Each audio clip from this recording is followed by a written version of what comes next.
வணக்கம். தனலட்சுமி ராஜா, மதுரை. தெரிந்த கோயில் தெரியாத ரகசியம்.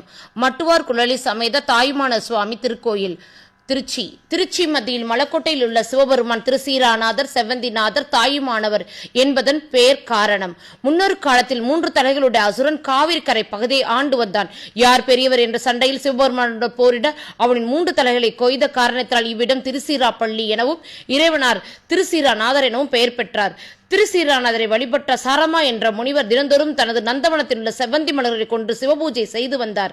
வணிகன் ஒருவன் நந்தவனத்தில் உள்ள செவ்வந்தி மலர்களை களவாடி மன்னனிடம் கொடுத்து வந்தான். சிவபூஜைக்கு மலர்கள் இல்லாதால் மன்னனிடம் வணிகன் திருடுவதை முறையிட்டும் கண்டு கொள்ளதால் மனமுடைந்த சாரமா முனிவர் திருசீராநாதரிடம் முறையிட்டார்.